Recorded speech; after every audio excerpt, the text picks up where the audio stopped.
Central 3.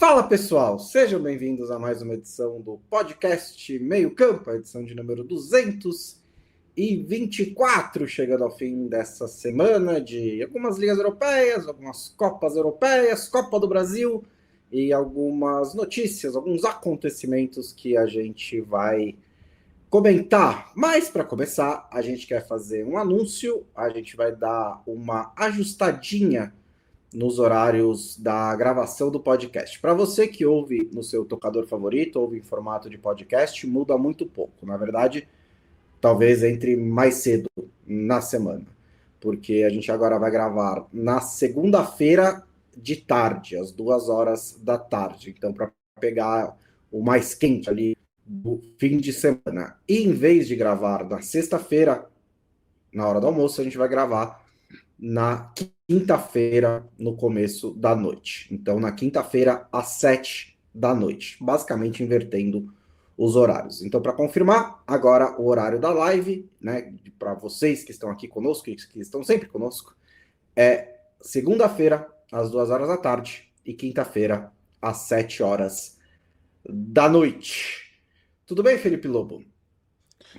Salve, salve, Bonsa, todos os nossos amigos, amigas, novos horários aí para quem quiser acompanhar ao vivo e para quem gosta de ouvir via podcast, talvez ouça mais cedo, né? Tinha gente que me perguntava se não tinha como gravar na quinta, porque a pessoa gosta de ouvir indo pro trabalho ou indo pra academia no dia seguinte e tal, e quando a gente grava na sexta, no sábado, muitas vezes a pessoa já não tem essa atividade aí. Enfim, então acho que é uma mudança pra gente mais editorial, porque a gente consegue pegar, justamente como você falou, né, bom, se a gente pegar os acontecimentos mais quentes na segunda-feira, também pegar ali na quinta-feira, a gente já vai ter quase tudo da semana resolvido, então dá pra gravar as duas coisas, e aí você tem a sexta aí pra ouvir com tranquilidade o nosso programa, então espero que vocês gostem. Sabe que aqui, o Caio até perguntou aqui pediu pra eu falar sobre Gasperini e Ranieri na Roma, nós vamos falar. Mas outra coisa de Itália que a gente nem tinha comentado pra entrar no nosso roteiro, mas eu vou comentar rapidinho, do Guardiola na Itália. Surgiu essa conversa, e é claro que financeiramente não tem nenhum sentido, porque ele ganha 28 milhões de euros por ano 28 milhões é aproximado, tá? Esse é o bruto, ele ganha mais ou menos uns 14 líquido, porque a Inglaterra é mais ou menos 50% o imposto. Imagina se no Brasil os caras cobrassem 50% na faixa mais alta, que é o que acontece lá, hein? Ia ter gente aí rasgando lugares, enfim. Mas na Inglaterra é 50% o imposto na faixa mais alta, que é dos jogadores e técnicos e tal. O técnico que ganhou mais dinheiro nos últimos anos na Itália, o salário mais alto, era o do Conte, de 2014 a 2016, ganhava 4 milhões e 100 mil euros por ano. Mas por que está se falando de Guardiola na Itália? Por dois motivos. Primeiro, que a gente sabe que muito provavelmente ele vai sair do Manchester City, isso é muito falado na Espanha e na Inglaterra, mas também porque o Leonardo Bonucci, ex-zagueiro da Juventus, histórico, ele faz parte da Federação Italiana hoje, e ele deu entrevista, e a Gazeta relata isso, ele deu entrevista dizendo que o próximo presidente da federação, né, que vai ser decidido no dia 22 de junho, tem que ligar pro Guardiola. Tem que ligar pro Guardiola para falar com o Guardiola. E aí não é do nada isso, porque o Guardiola tem uma relação com a Itália muito próxima mesmo, ele visita muito a Itália, ele tem proximidade com a Itália porque ele jogou lá, né, jogou pelo Brescia, junto com o Baggio, inclusive, e na Roma também. E ele fala o idioma, ele participa de eventos eventualmente participa de eventos eventualmente é bom, né? Participa de eventos na Itália e fala muito bem italiano. Ele até já brincou que um dia talvez ele trabalhe na Itália. E também o fato de que ele quer diminuir um pouquinho o ritmo de vida dele, talvez numa seleção seja isso. Mas o Leonardo Bonucci, o zagueiro que trabalha na Federação Italiana, falou que ele tem que ser a opção número 1, que não custa nada sonhar e que ele tem uma boa relação, ele gosta da Itália, conhece muitos jogadores, enfim. O próprio Bonucci, o Guardiola tentou levar nos times dele, especialmente no Manchester City, mas tentou levar algumas vezes, porque era um jogador que tinha esse tipo de saída de bola e tal. Então, assim, eles consideram que é possível, porque o Guardiola não vai estar muito preocupado com a relação do salário, ninguém ganha, ou quem ganha mais hoje no futebol mundial, segundo a apuração da Gazeta, é o Ancelotti, que eles sabem, eles até citam que seria uma opção se ele não tivesse com a renovação engatilhada no Brasil, né, para 2030.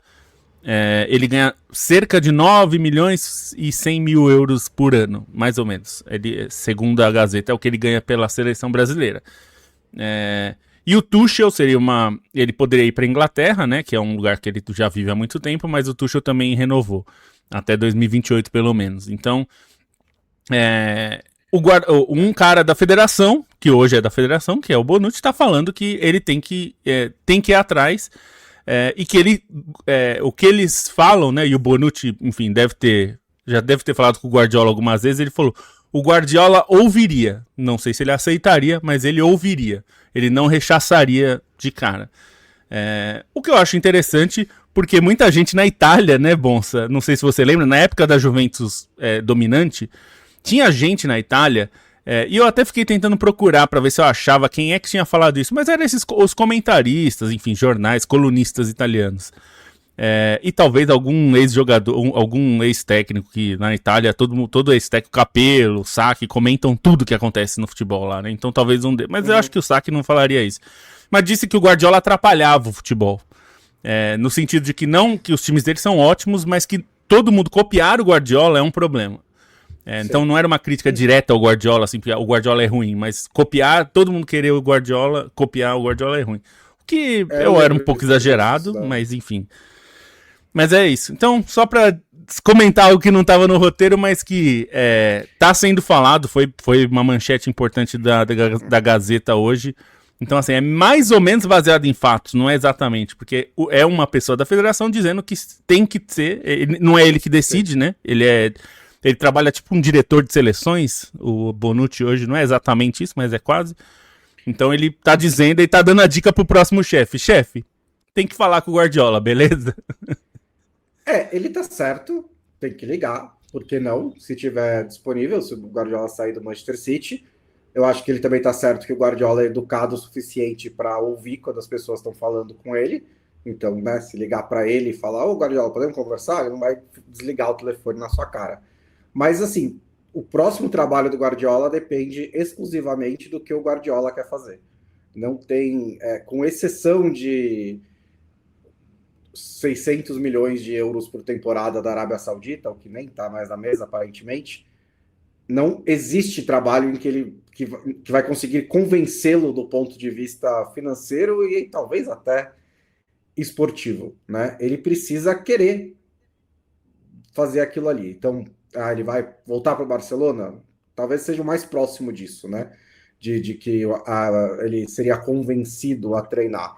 Mas ainda assim, o cargo não está disponível. Ele vai para a Itália, já treinar, sei lá, a Juventus, o Milan, precisa ser convencido. O Luiz Henrique vai sair, ele vai para o Paris Saint-Germain, ele tem que querer também, não tem muito... Ali vai ter bastante dinheiro, mas ele precisa querer treinar na França, ou qualquer seleção, que seja a inglesa, que seja a italiana, qualquer uma que fosse. Então, tenta, né? Concordo que acho que até que o dinheiro não é um problema, ele não precisa ganhar a mesma coisa, se ganhar em torno do Ancelotti, tá ótimo, acho que ele ainda consegue pagar as contas no fim do mês. Então, vai tudo depender de primeiro, ele vai sair ou não do Manchester City mesmo ao fim dessa temporada, e segundo, o que ele vai querer fazer na sequência disso. Eu acho que eu consigo vê-lo treinando uma seleção. E falando da Itália, rapidinho, pode continuar. Só para comentar uma coisa, Bonsa, que a gente não fala de vida pessoal de jogadores e dos personagens, porque não importa. É que nesse caso é importante que um dos fatores que leva o Guardiola a querer deixar o clube, né, o Manchester City, não é porque ele não gosta do City, ele já deixou muito claro que gosta, Mas uma das questões é familiar. A mulher dele mora em Barcelona, então ele vai muito a Barcelona, e isso é um problema, assim, porque ele acho que é normal, né? Ele quer estar com a mulher dele, né?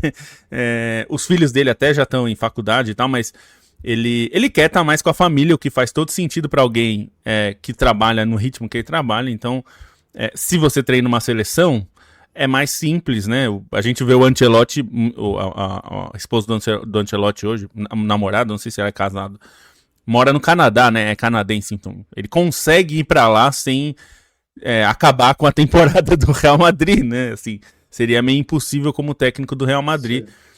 Então, acho que... E nós estamos considerando que a Europa é basicamente é do tamanho do Brasil, né? Mais ou menos, assim, não exatamente. Então, ele conseguiria... a mulher dele tá em Barcelona e ele tá em Roma para convocação, tipo ir daqui para Minas, né? Então, não é exatamente um grande problema. Então, pensando nisso. Mas ele também falou que ele queria dar uma pausa quando saísse do Manchester City, né? Então, também tem isso. Que tem o timing do ciclo das seleções, né? Ele sai bem no fim da Copa do Mundo, então ele poderia pegar um ciclo no meio, daqui a um ano, mas aí teria que esperar por ele, isso não costuma dar certo. Acho que a distância não é uma questão, mas eu só acho que é mais fácil convencer a mulher a trocar Barcelona pelo Lago Como, por Firenze, por Venezia, do que por Manchester. Sem dúvida. Manchester, acho que ela não se interessa muito em morar, não. Mesmo Londres, talvez não seduza para alguém que mora em Barcelona, né, Bonsa? Só rapidinho sobre a Itália, só para a gente descartar isso de vez, né? Porque foi um factoide que surgiu essa semana. Um enviado especial dos Estados Unidos, que não me surpreendi, se chama Paulo Zampoli, jogou a ideia, né, para o Trump e para o Infantino da Itália substituir o Irã na Copa do Mundo. A gente já falou bastante sobre essa questão da participação do Irã. Brincaram nas redes sociais, vamos colocar a Itália, mas ninguém levou a sério, né? Exceto esse moço aqui que disse que é o sonho dele, porque ele pensou no povo italiano e no povo américo-italiano, italo-americano, né? Dos Estados Unidos, etc, etc. E, bom, não pensou nem um pouquinho no povo iraniano, mas era um factoide só. Eu não duvido muito que a FIFA vai comprar ia ser um desastre para as relações dela com outras federações, outras confederações, né? Seria um favorecimento gigantesco a um país europeu trocar uma seleção asiática pela italiana.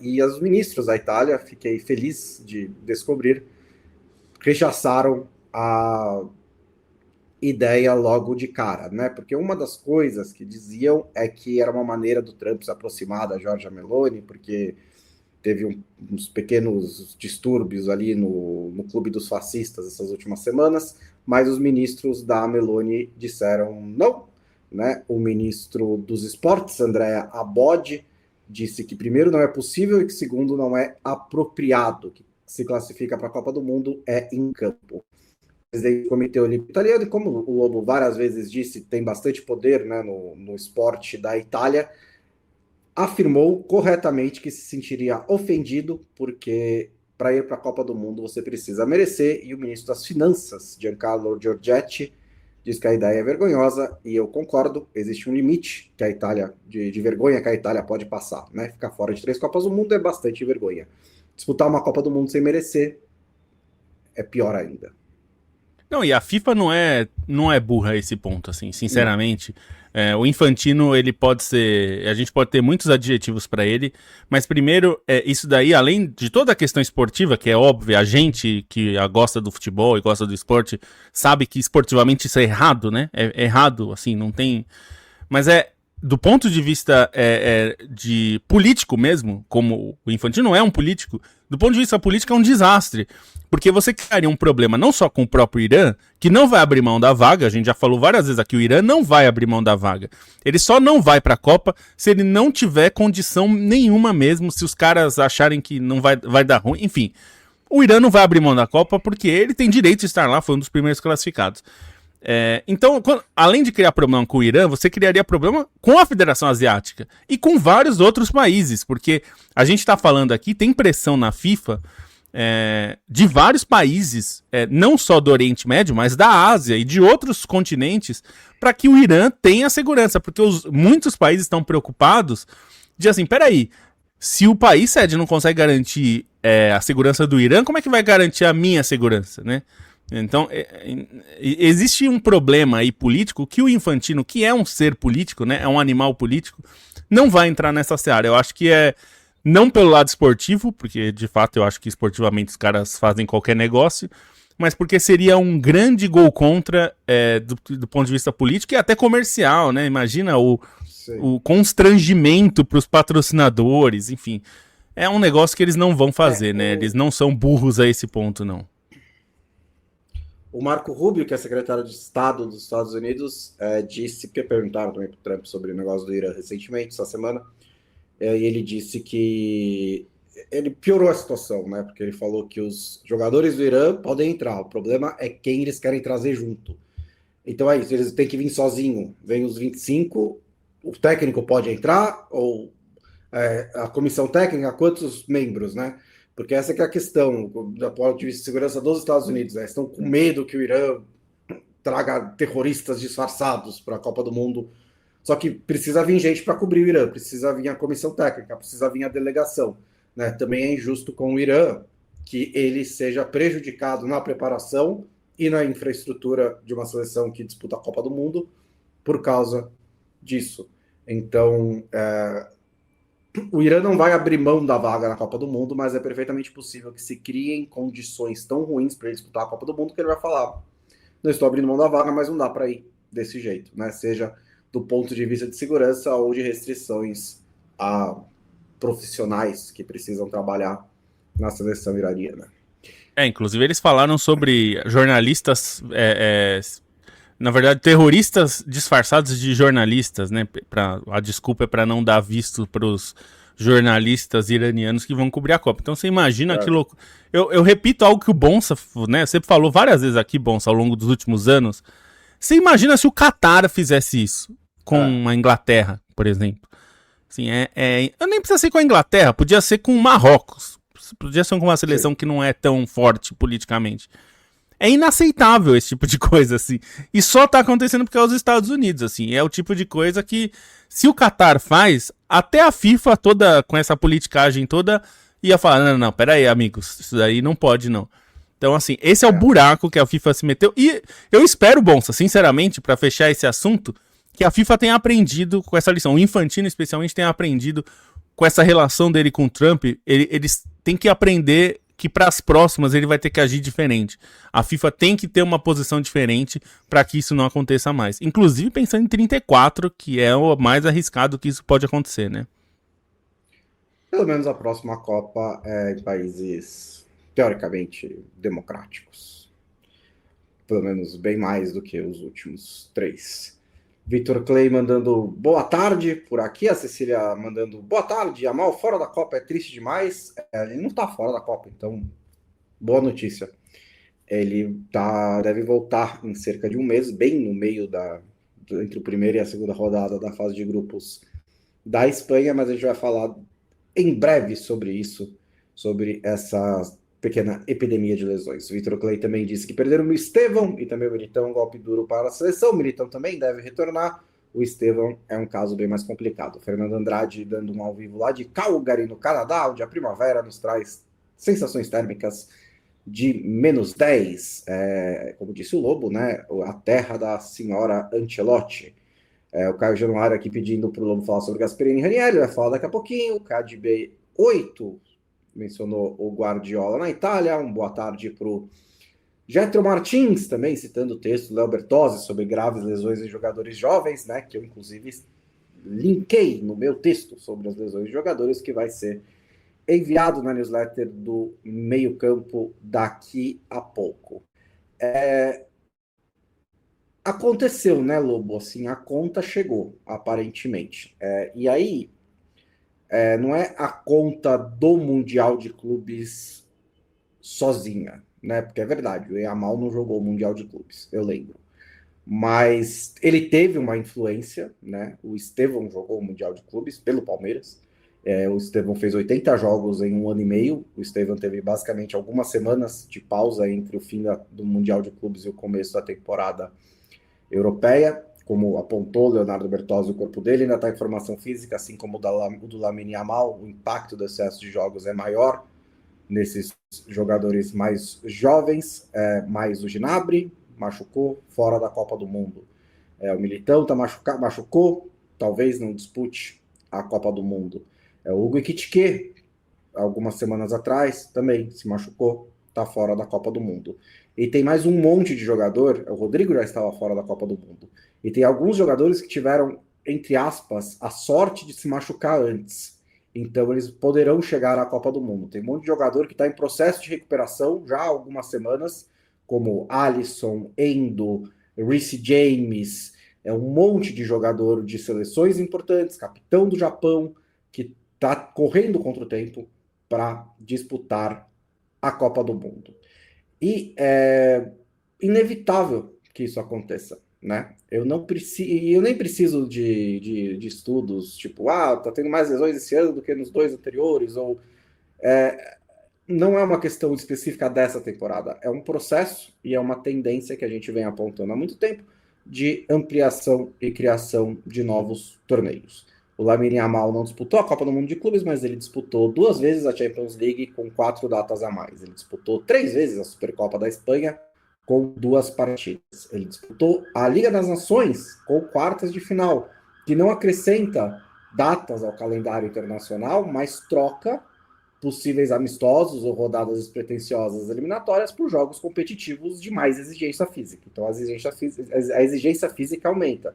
Ele disputou uma Eurocopa, que desde 2016 tem oitavas de final. É uma fase a mais. E também vai estar prestes a disputar, por sorte, uma Copa do Mundo com 8 partidas, que tem 16 avos de final. Ele está pegando toda essa ampliação. E aí ele estourou, né? Fazendo uma temporada brilhante, apesar dos resultados do Barcelona não terem sido todos ideais, ele estourou. E para sorte de todo mundo, a lesão parece que vai ser na medida para ele retornar no começo da Copa do Mundo, assim como a do Militão, por exemplo. Mas mesmo assim, talvez ele perca a estreia, talvez ele demore para pegar ritmo, talvez ele não consiga, talvez ele volte, né, um pouquinho mais apressado, talvez ele se machuque de novo, talvez ele não consiga desempenhar todo o seu futebol. E aí, essa que é o principal ponto cego da galera que organiza futebol. O Gianni Infantino estava respondendo recentemente sobre os preços abusivos dos ingressos dos Estados Unidos, porque ainda tem isso, né? E ele respondeu que a Copa do Mundo é o único mês em que a FIFA faz dinheiro. Nos outros 47 meses ela gasta dinheiro. Perfeito. A gente já discutiu bastante sobre a falácia do precisa aumentar os jogos para ter mais dinheiro. Mas vamos aceitar a hipótese de que precisa de mais jogos para ter mais dinheiro. Precisa de uma Copa do Mundo maior para ter mais dinheiro. Imagina quem pagou 10 mil dólares para um jogo da Espanha, chega lá, cadê o Lamine Yamal? Imagina quem pagou milhões de dólares para transmitir o jogo da Espanha, aí chega lá do jogo, cadê o Lamine Yamal? Com quem que eles reclamam? Né? E mesmo que o Yamal esteja em campo, qual vai ser a qualidade desses jogos, não só os da Espanha, mas de todos da Copa do Mundo, se os jogadores chegarem quebrados, machucados, se alguns dos melhores do mundo não estiverem em campo? O que isso faz para a qualidade do jogo e o que a qualidade do jogo faz sobre o potencial de gerar receitas da FIFA? É isso que eles não conseguem levar em consideração quando eles montam um calendário recentemente. Assim, é inevitável, a gente já tem falado há muito tempo que o número de jogos aumenta em todas as competições, ninguém abre mão, né, de diminuir. Então, eu sei que muita gente ficou cansada da gente falando do regulamento da Champions, mas uma das questões, não era a única, mas uma delas era aumentar o número de jogos. Mas aumentou o número de jogos relevantes. Sim, mas aumentou o número de jogos. E ninguém diminui. Então, essa é uma questão que a gente vai ter que lidar. Se a FIFA quer fazer a Copa do Mundo de Clubes, e assim, como torneio, foi muito legal a Copa do Mundo de Clubes, mas é um torneio a mais que você está colocando no calendário. Nós vamos ter que diminuir de algum lugar. Não sei como vai fazer, mas precisa começar a diminuir. Não é sustentável a gente ter esse número de jogos. A gente fala isso no Brasil há muito tempo, né? O calendário brasileiro é feito para destruir os jogadores e já há bastante tempo. O mundo inteiro tem esse problema, no Brasil é mais exacerbado, a gente tem falado com constância que isso infelizmente é comum os times de ponta no Brasil fazerem 70 jogos, isso é muito comum. E agora na Europa está acontecendo mais vezes, porque agora tem, se não é o clube especificamente, é o jogador, porque o jogador tem que prestar serviço à seleção, faz esses torneios, as Supercopas, que era para ser um jogo, passaram a ser 2, e agora na Espanha tem 4, enfim, 3 jogos. Então, assim, a conta não fecha. Se a gente colocar tanto jogo a mais e não tirar de lugar nenhum, uma hora isso não vai dar mais para fazer e esses jogadores vão sentir. E assim, a gente tá vendo, a gente falou do Rodrigo, o Gnabry, o Ekitike, mas aí tem o Estevão, o Yamal, Militão. E assim, Militão, Alisson e Yamal, o Estevão, assim, tá fora da Copa, tá, gente? Assim, a chance, o nível de lesão dele, se fosse grau 3, seria já fora da Copa. Grau 4, que é uma coisa que eu nem tinha ouvido falar, talvez seja até uma definição nova. Parece que nem existe. Parece que é uma definição nova, porque o grau 3 é o rompimento parcial do músculo. E esses que eles falaram no grau 4 é 80% do músculo rompido. Então, assim, isso daí é um ano fora. Pelo menos uns 6 a 8 meses para começar a recuperar. Então, assim, não vai jogar a Copa. Se ele não ficar fora da Copa, ele deveria ficar fora da Copa. Deveria ficar fora. Jovem, que assim, fazer tratamento conservador e forçar para tentar jogar essa Copa do Mundo, eu entendo o sentimento, mas simplesmente não vale a pena, brother. Pode estragar então, assim, ele tem toda a carreira do Estevão. Ele tem 18 anos, né, Bonsa? Então, assim, eu sei que é duro, parece que quando a gente tem 18 anos, tudo parece impossível. Nossa, nunca mais vou ter a chance.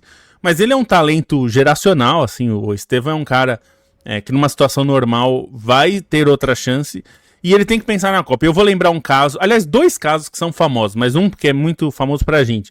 O Kaká jogou a Copa de 2010 com uma lesão séria, muscular. Inclusive, naquela Copa tinha muita discussão, porque o Juca Kfouri falou de uma lesão no pubis. O problema naquela Copa, ele tinha uma lesão, ele teve lesões no pubis ao longo da carreira, mas naquela Copa o problema não era o pubis.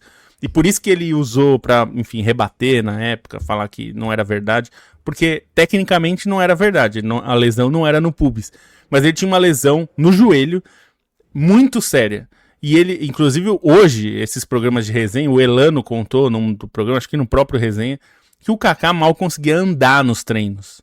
Mal conseguia andar. Ele e o Elano machucou durante a Copa, que os dois tentavam voltar tomando anti-inflamatório, enfim, tomando aquelas injeções de anti-inflamatório que são muito comuns, né? Quem joga FM sabe que tem aquela opção. Só que se você faz isso, e eles fizeram, e o Kaká fez durante um bom tempo, porque ele fez antes da Copa, ele se machucou antes da Copa, jogou a Copa inteira desse jeito, e isso basicamente mudou a carreira dele. Porque a partir dali, ele teve que lidar com... Ele ficou um ano praticamente fora do Real Madrid, porque ele voltou da Copa do Mundo com um agravamento muito sério da lesão. Eu lembro que a ESPN fez uma matéria na época, ele veio tratar no Brasil depois da Copa, e o médico na época era o Turíbio Leite, que era do São Paulo, foi tratar ele na USP, no laboratório da USP, um laboratório de medicina esportiva que é super avançado aqui em São Paulo. O Turíbio falou, eu não sei como ele andava. Esse era o nível da lesão do Kaká. Só que ele tomava anti-inflamatório, fazia gelo, enfim, fazia todo o tratamento possível para aguentar jogar. E assim, considerando isso, ele jogou bem a Copa, inclusive. No jogo contra a Holanda, que o Brasil é eliminado, ele faz um chute que podia ter empatado o jogo. Então, assim, só que isso mudou a carreira dele, comprometeu a carreira dele no Real Madrid. Primeiro, fisicamente. Matou a carreira dele. Primeiro, fisicamente, né? Ele ficou comprometido dali em diante. E segundo, assim, mesmo não só fisicamente, mas assim, ele perdeu um momento chave, né? Porque foi o momento que mudou o técnico no Real Madrid. Vocês lembrarem, em 2010 é quando chega o Mourinho. Como ele não podia contar com o Kaká, ele montou o time sem o Kaká. Então, quando o Kaká volta, ele é um cara a mais, tá sobrando no elenco, porque o time já estava encaixado sem ele. Foi o time do Bale, Benzema, Cristiano e tudo.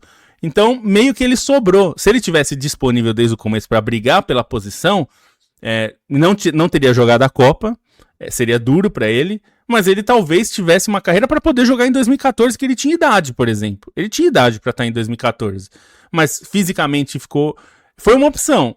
E o Umtiti é outro caso famoso. Ele joga a Copa de 2018 pela França com uma lesão grave. E depois ele fica muito tempo tentando se recuperar. Ele é campeão do mundo pela França, mas ele fica tentando se recuperar no Barcelona e não consegue. Ele basicamente nunca mais conseguiu jogar com regularidade depois daquilo. Então, assim, muita gente pode falar, valeu a pena, ele foi campeão do mundo. Ok, mas isso matou a carreira dele profissional, assim. Então, a gente tá falando isso porque a gente gosta do Estevão, e assim, podia nem gostar, podia ser um jogador que eu nem gosto, não é nem esse ponto. Assim, ele tem que pensar se ele quer comprometer a carreira dele, porque isso pode comprometer sua carreira. Você jogar uma Copa lesionado pode criar uma lesão crônica, e ele tem 18 anos, ele tem no mínimo aí 15 anos de alto nível para jogar. Não precisa, ele não precisa. Então, tomara que as pessoas ao redor dele tenham cuidado com a saúde desse menino, porque estragar a carreira por causa... E vale pro Yamal também, né? Se a lesão dele for séria o suficiente, não vale a pena você comprometer a sua carreira no longo prazo, né? Espero que isso esteja na mente de todo mundo. Eu acho que o ponto da contrapartida é muito importante, porque tudo bem você gostar da Copa do Mundo de Clubes e falar, beleza, vale a pena ter no calendário. Só que o que sai para entrar? Tudo bem você achar que o novo formato da Champions League é legal, mais 4 datas e o formato doido lá. Tudo bem, mas o que sai para essas datas entrarem? Não dá para continuar aumentando datas e ampliando competições e criando novas competições sem tirar nada. E aí, aonde que você tira, né? Porque o calendário, ele já estava meio que no limite antes dessa onda. O Jürgen Klopp reclama de calendário há 10 anos.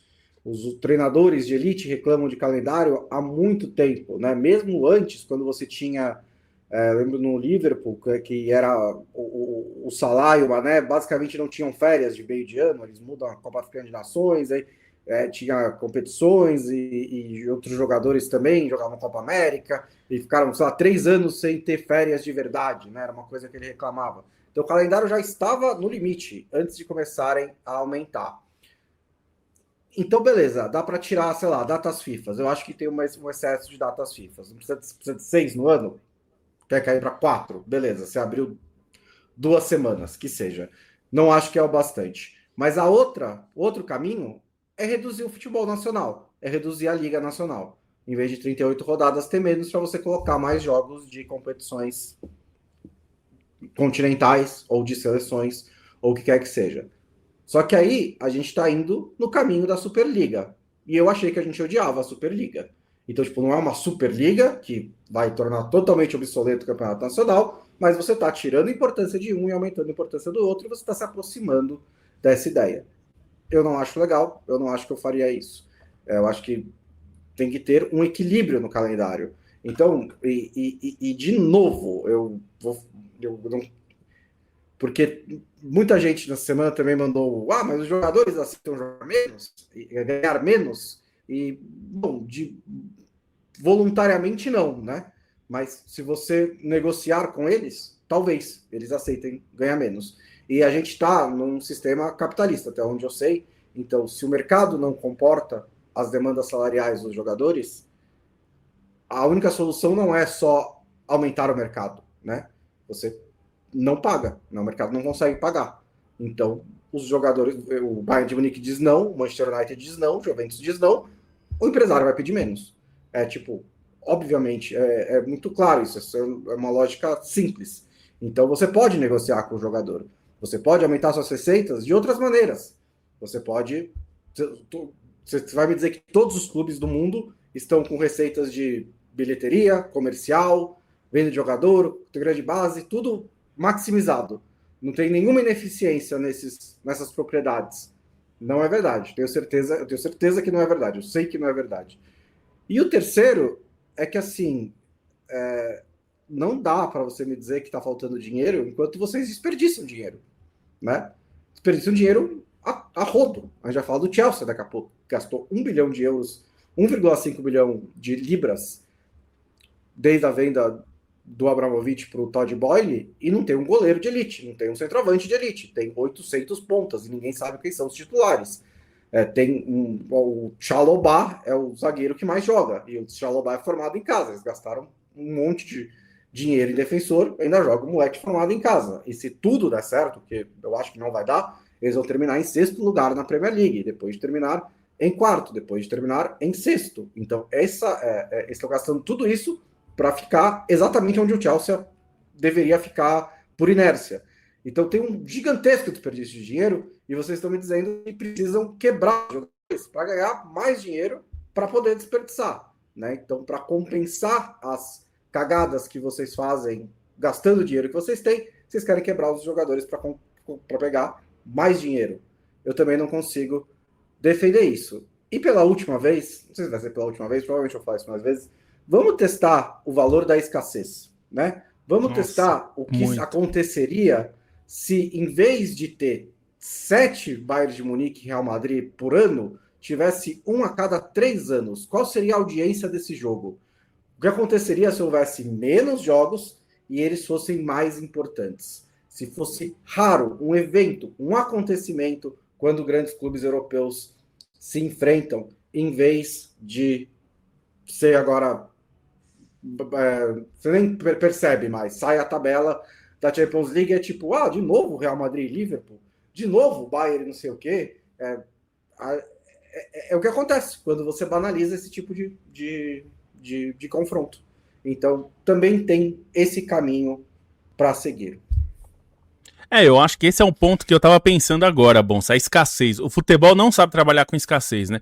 E assim, já que eles muitas vezes copiam coisas que não deveriam, mas, de novo, vamos pegar os exemplos bons. Eles gostam de olhar pro esporte americano, né? E como, nossa, como é que a NFL ganha dinheiro a rodo? 6 meses por ano não tem NFL. 6 meses por ano não tem. Não tem jogo. Não tem. 0 jogos. Super Bowl acontece até, no máximo, no começo de fevereiro.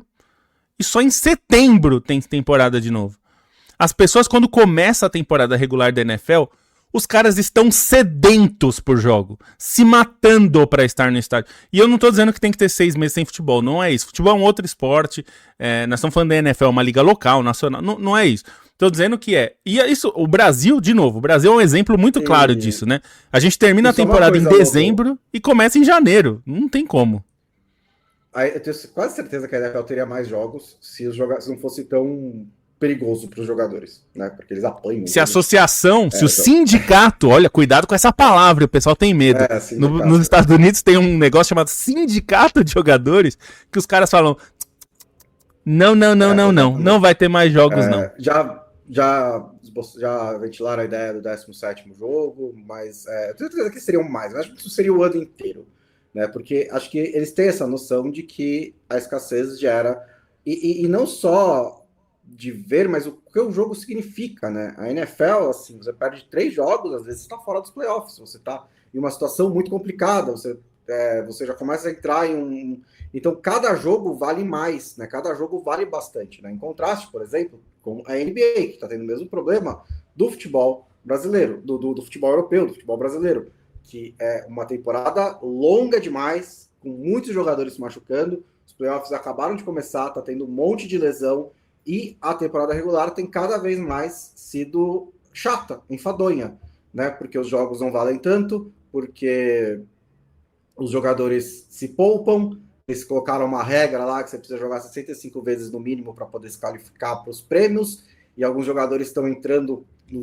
nos últimos jogos só para cumprir a regra, tem alguns que deveriam ter sido premiados que não estão, tá uma bagunça completa. E quando eles começam a falar em soluções, é quase a mesma coisa que a gente fala. É tipo, diminui a temporada regular, porque precisa ser 82 jogos, baixa para 65, 70, 60. E aí o contra-argumento mas aí vai ter menos dinheiro. E aí o contra-argumento de quem é inteligente fala, será que vai mesmo? Ou será que a audiência vai aumentar como um todo porque os jogos vão valer mais? Então, é isso, né? E assim, eu não sei, eu confesso, eu não sei a resposta com 100% de certeza. Podemos testar? Vamos ver. Então, não é uma noção absurda. Não, e assim, eu entendo que se fale, temos que diminuir competição nacional. Ok, mas aí assim, a Premier League, e eu tô falando a Premier League porque é a mais rica, tá? Mas vale pra todos. A Premier League vai falar, então é assim, dona UEFA e dona FIFA, vocês inventam essas porcarias e eu que me ferro. Eu que tenho que diminuir pra você ganhar mais. Então assim, eu entendo esse ponto de vista também, porque se vai diminuir, a gente tem que entrar num acordo que todo mundo tem que diminuir. Não dá pra só pedir para as federações nacionais entubarem esse problema aí, que é um problema de todo mundo. Então assim, a FIFA, então a gente tem que concordar assim, FIFA, você vai ter que diminuir o número de datas FIFA, talvez fazer 2 janelas por ano com mais jogos. O que você acha? A gente faz em março, em outubro, sei lá, e faz em vez de ter 2 jogos, faz 4 jogos, sei lá, 5, talvez. Sim. E aí ter 5 jogos num semestre, 5 jogos em outro, mas seguidos. E aí, UEFA, que tal se a gente diminuir o número de jogos, em vez de 8 da fase regular, a gente vai voltar para ter 6 na fase regular, já que agora não é grupo mesmo, então que tal ser só 6? E aí fala, pessoal do Campeonato Nacional, e se a gente diminuir? Ou então assim, Inglaterra, você tem 2 Copas, não dá para ter uma só?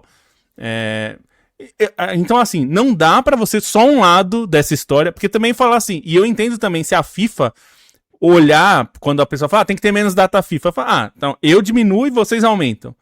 Então também assim, tem que ser um comprometimento geral, porque eu entendo também, não dá pra só um lado, porque eu concordo que o argumento de mais jogos pra mais dinheiro é uma falácia, a gente já falou disso, isso daí como a gente tá falando da NFL, a NFL proporcionalmente é quem paga mais por jogo, né? Em proporção de direito de transmissão por jogo, a NFL tem pouquíssimos jogos na temporada. São 17, né? Não, 16 jogos. Uhum.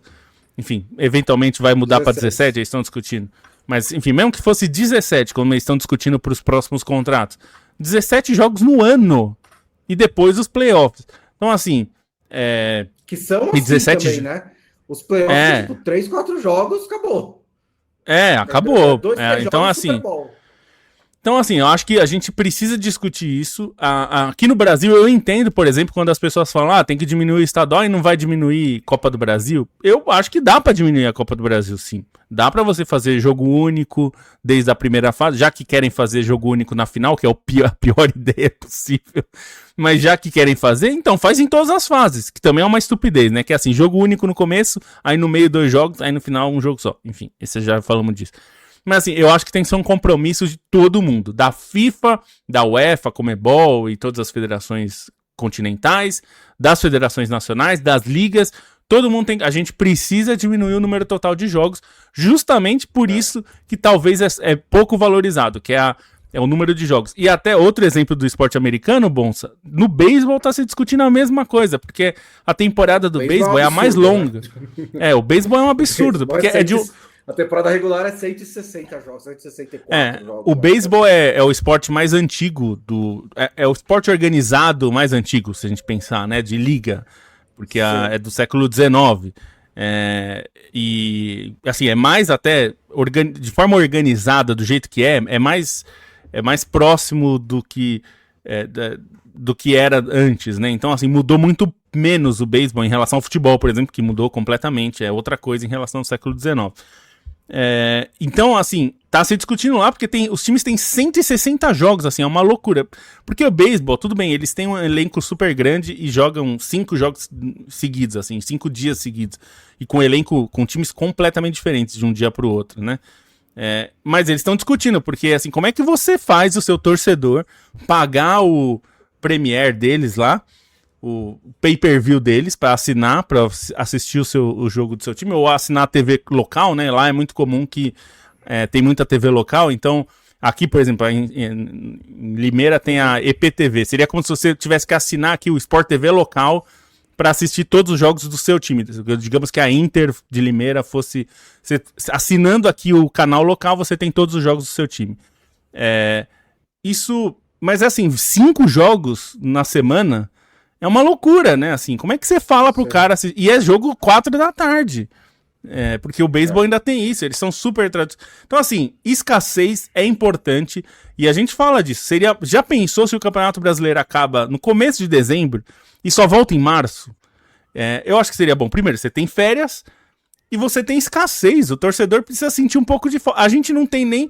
Na verdade, eu não sei você, você talvez seja diferente, você tá vivendo uma era melhor, mas em outros momentos você já viveu eras bem ruins do seu time. E nós estamos falando de times em vários lugares. Tem momentos assim que você fala, putz, já vai começar de novo?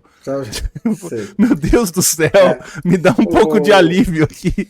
Pelo amor de Deus.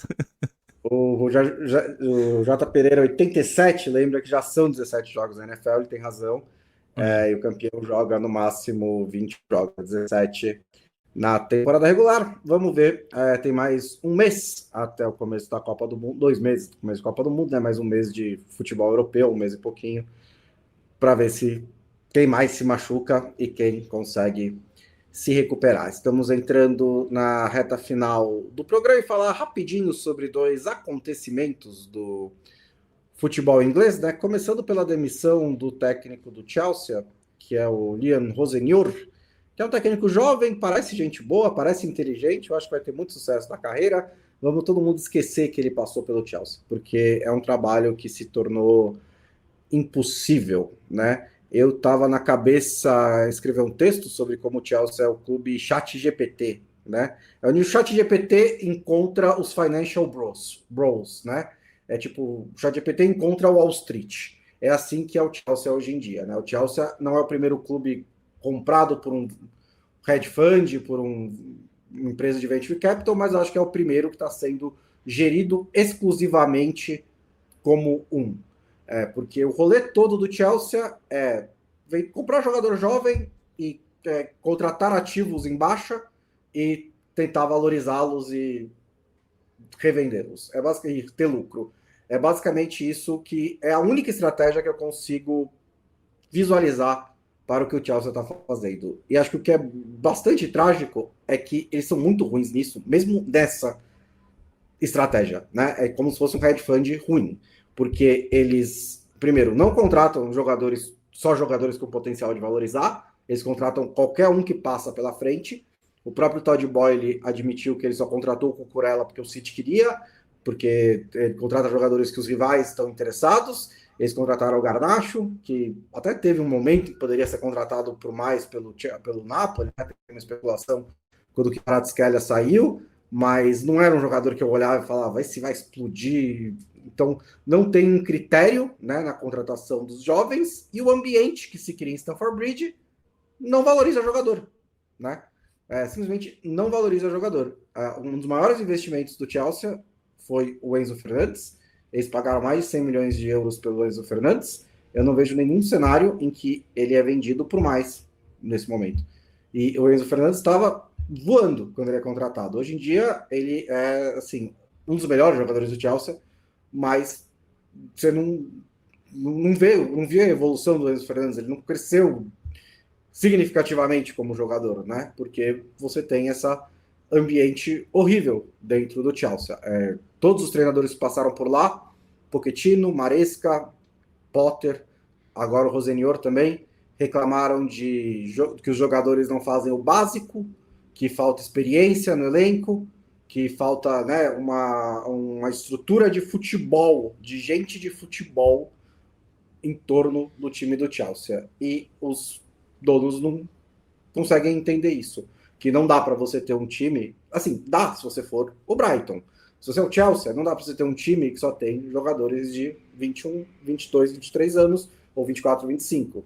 Ainda mais um clube que tinha John Terry e Frank Lampard no vestiário até outro dia, que tem essa cultura de ter capitães fortes.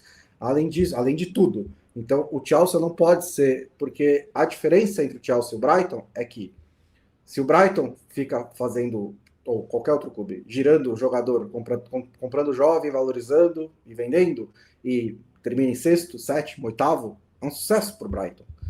Para o Chelsea, não só é um fracasso esportivo, como pode ser uma potencial catástrofe financeira.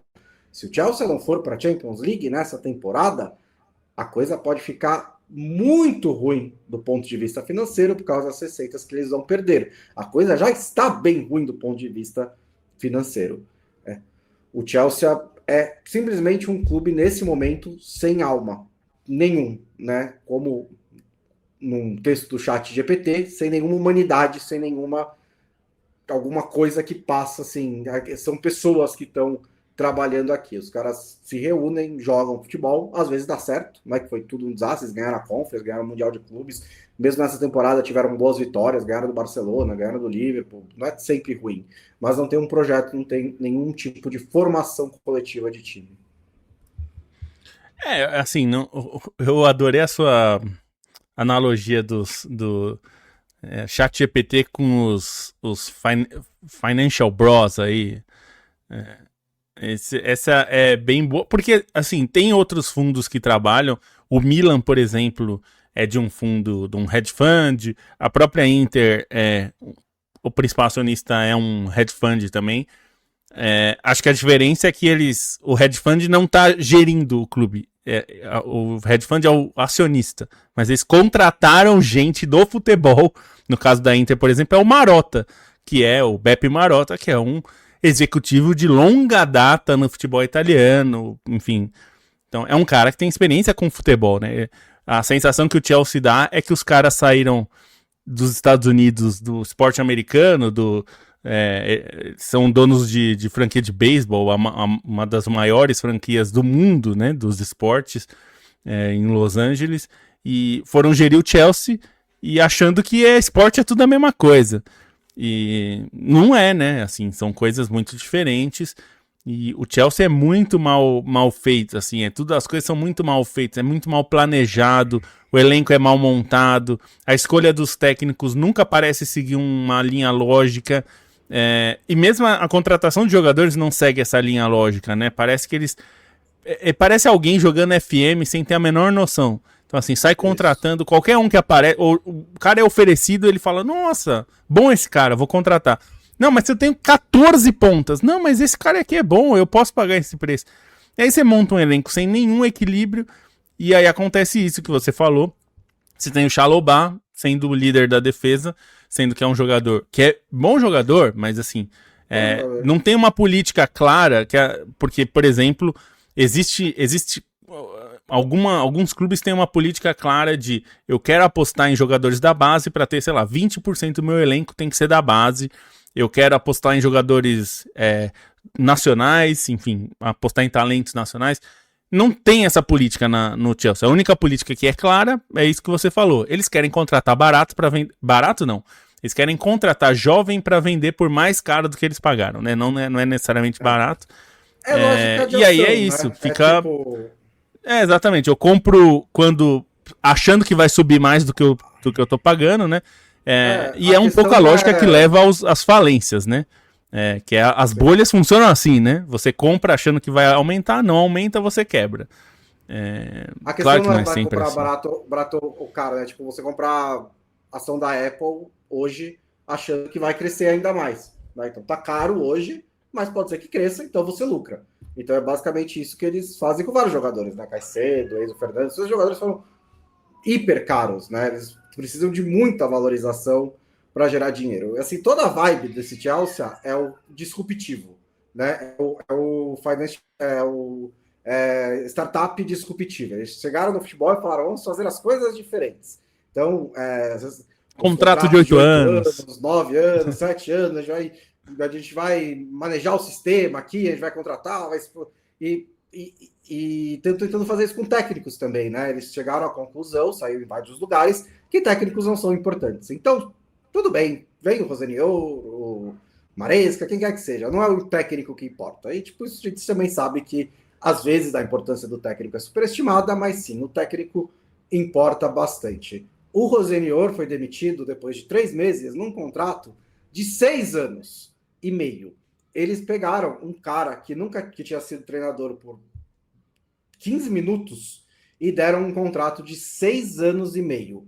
O que meio que não importa, né? Porque demitiu depois de 3 meses. O que importa é que o Rosenior, basicamente, pode nunca mais trabalhar pelos próximos 6 anos e vai estar ganhando salário de treinador do Chelsea. E principalmente, que acho que de toda essa história do Rosenior no Chelsea, quem mais fudeu foi o Estrasburgo, né? Que nem tanto assim, porque eles continuam mais ou menos, estão bem na Conference e tudo mais. Mas eles tinham um técnico, de repente o técnico sai, é roubado pelo Chelsea, que é do mesmo dono, e 3 meses depois o técnico é demitido. Né? Então poderiam ter deixado o coitado Rosenior, no coitado do Estrasburgo, sem encher o saco. Mas o Chelsea é assim que tem funcionado. Para terminar, a gente vai falar sobre mais 2 coisinhas rapidinhas. Na Inglaterra, o Leicester foi rebaixado para a 3ª divisão, exatamente 10 anos depois de ser campeão inglês. E ele sofreu uma punição de 6 pontos, se eu não me engano, por ter violado, né, as regras de sustentabilidade da Premier League, mas mesmo se ele tivesse com 6 pontos a mais, ele ainda estaria na zona de rebaixamento a 2 rodadas do fim. Então também esse é um rebaixamento estranho, porque quando você olha para o elenco do Leicester, e talvez seja parte do problema, é muita gente que estava na Premier League outro dia, né? Do segundo time do bom do Leicester, né? Você tem aqui no time jogadores como o Ricardo Pereira, o Victor Christiansen, o Harry Sutar, o Vestergaard, Luke Thomas, Harry Winks, Joe Aribo, Oliver Skipp, o Aaron Ramsey, não aquele, o outro, Jordan Ayew, Bobby Reed, tipo, são jogadores que mostraram ter nível para a Premier League, né? E não conseguiram. A queda do Leicester é triste, porque foi um clube não só que operou o maior milagre do futebol moderno, mas que conseguiu manter o sucesso por mais alguns anos e parecia que estava se estruturando para evitar exatamente esse tipo de coisa, né? Quando investia em infraestrutura, quando quase chegou na Premier League 2 anos seguidos, ganhou uma FA Cup, não era um time que gastou demais, mas ainda foi um time que gastou bastante para tentar manter isso daí, principalmente em questões salariais. A pandemia pegou o Leicester especialmente forte, porque o principal patrocinador é uma rede de operadora de Duty Free. Isso. Então eles perderam mais dinheiro, tipo, de todos os negócios afetados pela pandemia, Free Shop tá lá em cima. O dono também sofreu uma tragédia e faleceu. Várias coisas deram errado. Eles ainda voltaram para a Premier League, né? Depois do primeiro rebaixamento, voltaram, não conseguiram se manter. Tinha uma coisa legal com o Maresca também. Aí veio o Chelsea, pegou o Maresca e agora o Leicester foi rebaixado para a divisão. Acredito que ali tem know-how suficiente para isso ser também mais um percalço, que eles voltem logo para a segunda, que eles ainda consigam chegar aí de volta à Premier League nos próximos anos. Eu não sei, tá engraçado, né? Mas acho que a nossa geração de gente que acompanha futebol europeu tem um apego pelo Leicester, porque aquela história foi muito, muito mágica. Foi muito, muito legal, foi uma das mais legais que a gente cobriu, então espero que o Leicester não demore muito para voltar.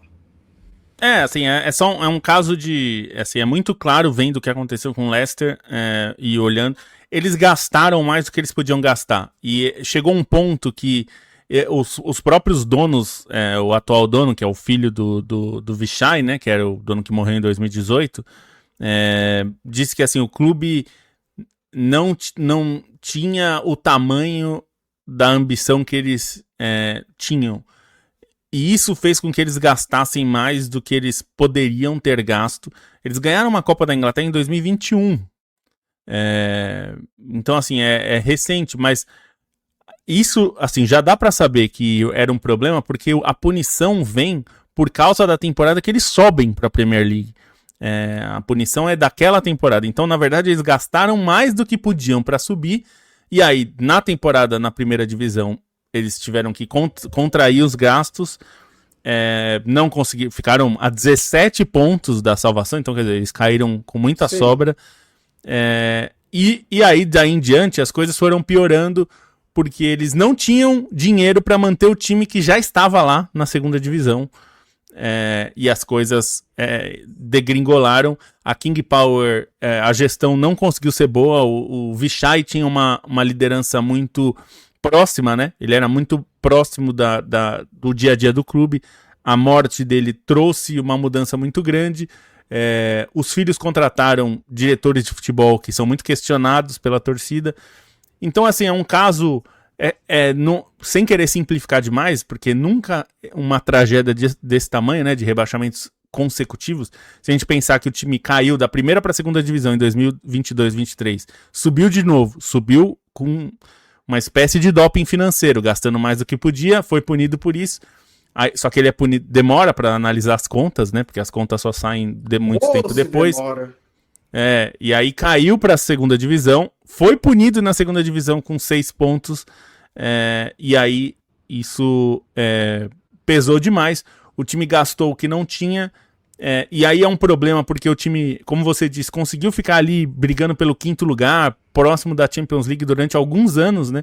Ganhou em 16, mas continuou ali na briga próxima por alguns anos, ganhou a Copa da Inglaterra também depois, e aí, só que para manter esse patamar, para um time do tamanho do Leicester manter esse patamar, você tem que fazer o que aquele time conseguiu fazer, que é contratar o Mahrez por 400 mil, contratar o Vardy por 1 milhão, contratar esses caras por um valor muito baixo e eles renderem muito, e é muito difícil fazer isso, né?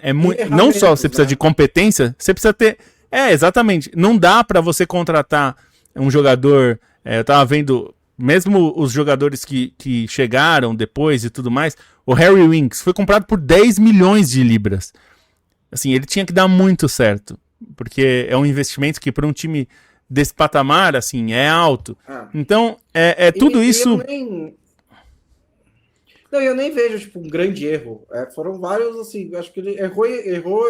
Acertou e errou meio que como um clube normal, sabe? Só que é isso, ele estava pressionado, né? Ele estava estendido, principalmente na folha salarial, por muitos anos, e foi rebaixado e não conseguiu se reerguer. Eu nem acho que teve grandes erros crassos, assim, um investimento aqui, outro ali que não deu certo, outros que deram, os jogadores, mas, no geral, foi um clube normal operando na Premier League, né? Que ele estava tensionado e aí acabou explodindo.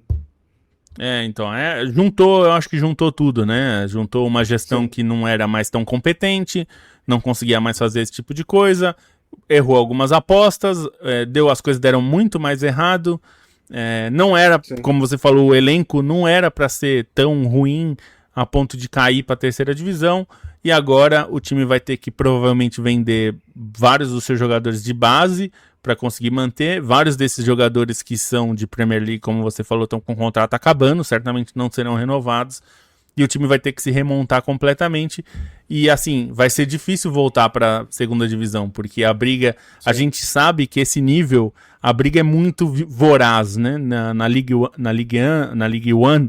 Ligue 1 é da França, Ligue 1 na terceira divisão, existe um patamar aí de clubes pequenos, organizados, que estão muito... A briga é muito apertada.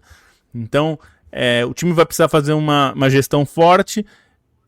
Existe uma pressão muito grande da torcida para que o clube seja vendido. A gente sabe que... A gente está vendo aqui com as SAFs, né?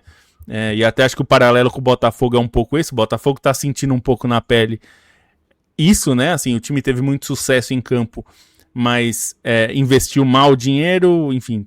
Então, no caso do Botafogo tem muita picaretagem também, né? Mas e aí é difícil saber exatamente qual o erro, porque tinha meio caixa compartilhado com vários clubes, então é mais difícil de saber. Mas assim, claramente o time não investiu bem o dinheiro que ganhou, né? Se para onde foi esse dinheiro a gente não sabe, mas não investiu bem, gastou muito e não consegue sustentar esse gasto a longo prazo. O caso do Botafogo acho que é mais dramático no sentido de que foi mais rápida a queda, né? Mas eu acho que é um pouco isso, assim, você precisa ter alguma sorte também no seu investimento, mas também precisa ter alguma competência. Quando você vê a sangria, e quando o time viu que subiu com um déficit e foi punido por isso, já devia ter reorganizado, mas não fez, apostou, dobrou a aposta, né? Vamos permanecer, não permaneceu. Vamos ficar na segunda divisão, não ficou. E agora vai pagar essa conta. Rapidinho, com os jogos que aconteceram essa semana, definiram as finais na Alemanha, na França e na Itália, né? Vai ser Inter e Lazio na final da Copa da Itália. A Inter eliminou o Como. Na Alemanha, Bayern e Stuttgart. E na França, Lens e Nice. No campeonato inglês, teve alguns jogos atrasados. O Burnley ganhou por 1-0. O Manchester City ganhou do Burnley por 1-0. O que, considerando tudo foi um bom resultado para o Arsenal, né? Porque o City perdeu uma chance grande de fazer saldo de gols e o City assumiu a liderança da Premier League. Tá tudo igual. Vitória, saldo de gols, tudo. O City está na frente em gols marcados. E na Espanha, pouca coisa aconteceu. Os Real Madrid e Barcelona ganharam. Acho que o maior acontecimento é que o Getafe de Pepe Bordalás está de volta, né? Sexto colocado, marcando 28 gols e sofrendo 32. Ganhou da Real Sociedad sem acertar uma finalização no alvo. E o Sevilha está a 1 ponto da zona do rebaixamento. O negócio está ficando complicado ali. A gente fala mais sobre ligas europeias no programa de segunda-feira. Vamos fechar o programa rapidinho, Lobo. Explica pra gente essa treta Claudio Ranieri e de Piero Gasperini, que aparentemente ganhou a treta. Isso que é surpreendente, né? Considerando que o Ranieri é uma lenda na Roma, não né? Surpreende tanto assim. Mas bom, enfim. Explica primeiro. O Ranieri foi técnico essa última passagem dele, ele assumiu em novembro de 2025, foi até, aliás, no novembro do ano anterior, levou até até o final da temporada, que acabou em 25, o time quase foi para Champions. E ele disse, e aí a questão toda o Gasperini começou a falar publicamente contra o diretor esportivo e contra a gestão. Não falou diretamente do Ranieri, mas criticou a gestão, né? Criticou a gestão e as contratações. E o departamento médico. Então, assim, ele meio que disparou contra uma galera, né? E o Ranieri não gostou, saiu em defesa, falou... as contratações todas foram aprovadas pelo Gasperini, e aí virou uma briga pública. Isso é sempre um problema, né? Esse tipo de coisa precisa ser resolvido internamente. A Roma anunciou hoje a saída do Ranieri, deve anunciar também a saída do diretor esportivo, porque, enfim, gerou uma crítica. A grande questão o rendimento da Roma caiu bastante. Os dois não estavam se bicando, essa era a parte pública, mas internamente havia muita divergência. O Gasperini achava que o Ranieri queria dar pitaco e o Ranieri achava que o Gasperini era muito teimoso. Enfim, os dois provavelmente têm razão, é bom dizer, porque as duas coisas são verdades. Então tem uma questão aí de que rumo vai se tomar. A Roma decidiu tomar o rumo de apoiar o Gasperini.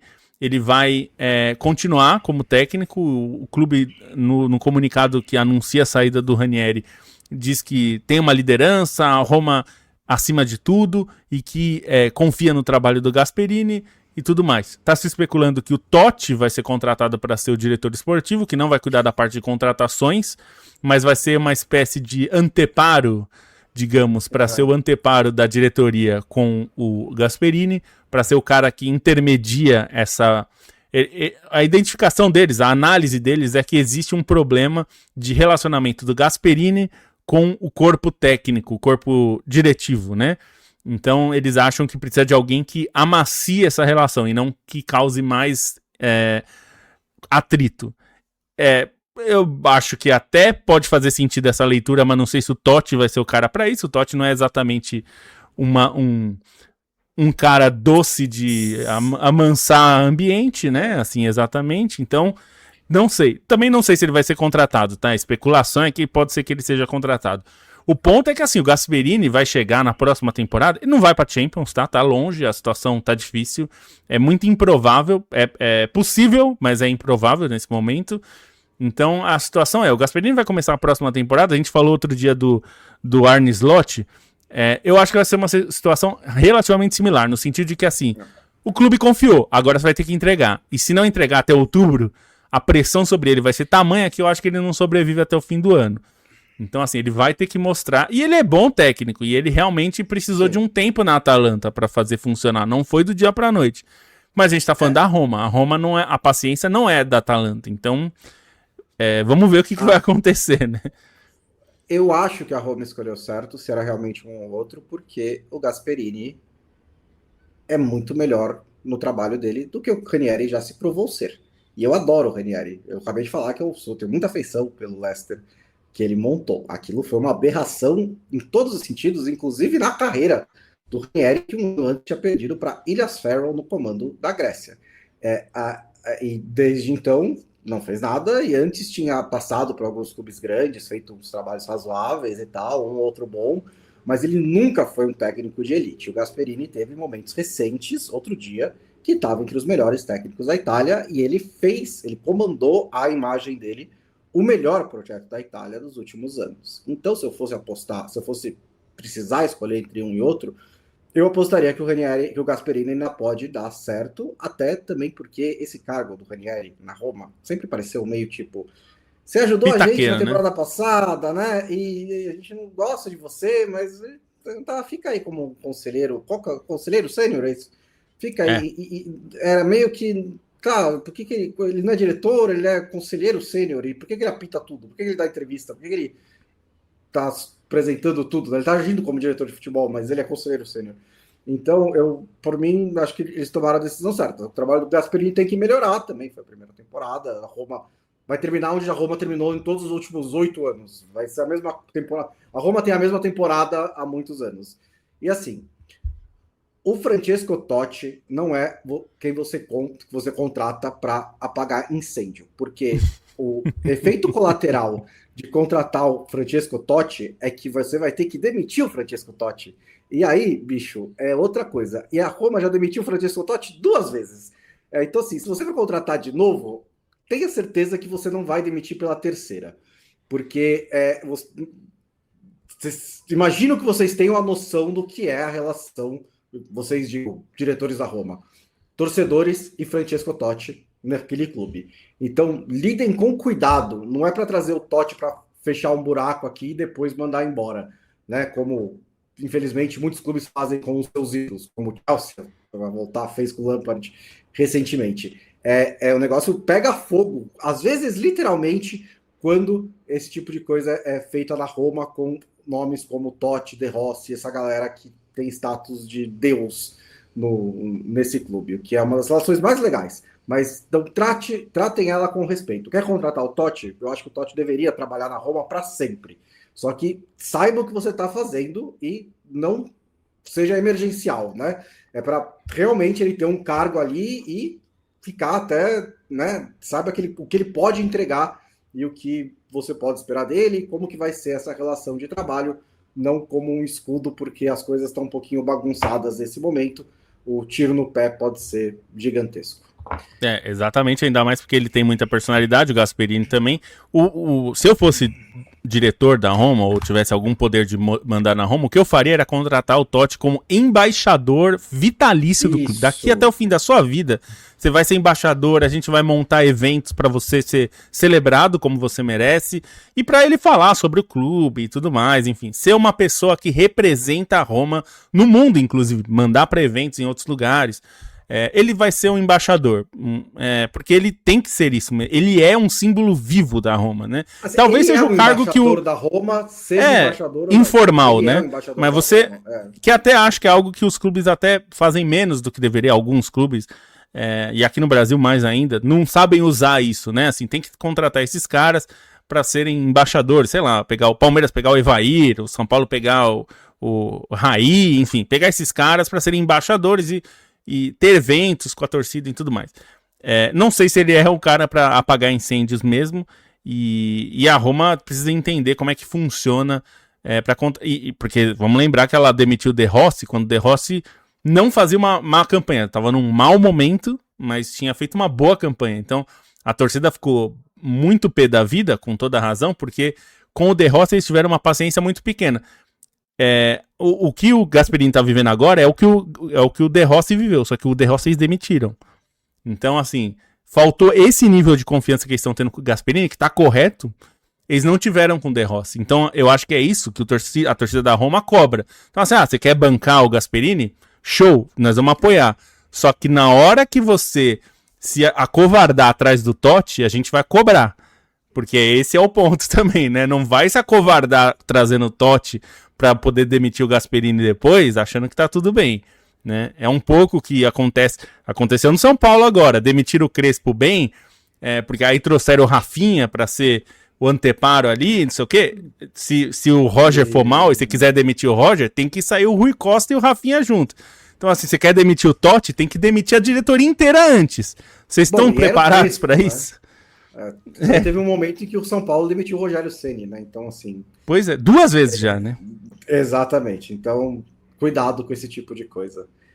Lembrando que a partir da semana que vem, as lives serão em horários diferentes. Segunda-feira, às 2 horas da tarde e quinta-feira, às 7 horas da noite. Se você ouve no seu tocador de podcasts favorito por podcast, muda muito pouco. Talvez até o programa caia um pouquinho mais cedo do que ele normalmente cai.